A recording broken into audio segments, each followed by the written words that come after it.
आता पूर्ण क्लिअर करा, नाहीतर मग होती हे का नाही. बरोबर थोडंसं करणार, आता फिरणार आणि नंतर नाही बोलणार, असं नका करू. हे करून द्या एवढं आमच्याकरता, आमच्या समाजाकरता. घाबरू नका, या या. बोलायचं म्हणजे आपल्याला जे खरं आहे असं सांगा. दवाखाना आहे आणि झाडं झुडपं, उंदीर, घुशी, साप पण असतात. नाही नाही हो नाही हो नाही, झाडं झुडपं तुम्ही चिटकून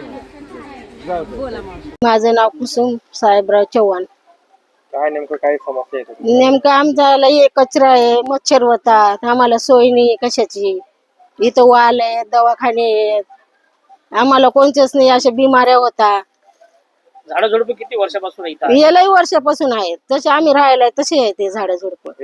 कोणी साफसफाईला येत नाही का? येतात ना साफसफाईला, वरचे काढून जातात. इथं तर कचरा तसंच राहतं.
टिळक नगर परिसराचा हा जलकुंभाचा परिसर आहे.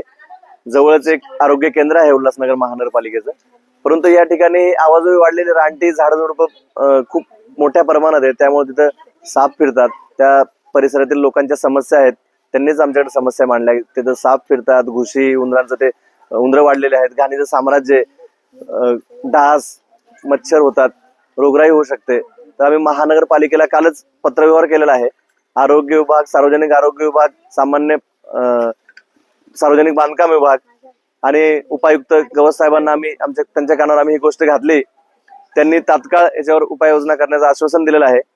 आणि जर उल्हासनगर महानगरपालिकेकडून या समस्यांवर तोडगा काढला नाही गेल्यास महाराष्ट्र नवनिर्माण सेनेतर्फे या समस्येवर आंदोलन केले जाईल आणि ते आंदोलन तीव्र असणार.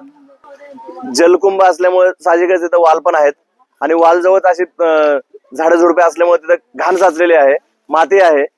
आणि म्हणून आम्ही पाणी पुरवठा विभागालाही अशाच प्रकारे एक निवेदन दिलं आहे. त्यांनी या गोष्टीवर लक्ष द्यावे आणि तात्काळ उपाययोजना कराव्यात आणि लोकांमध्ये रोगराई पसरणार नाही, त्यांना त्रास होणार नाही, त्यांना स्वच्छ पाण्याचा पुरवठा होईल यासाठी त्यांनी व्यवस्थित उपाययोजना कराव्या अशी आम्ही त्यांच्याकडे मागणी केलेली आहे.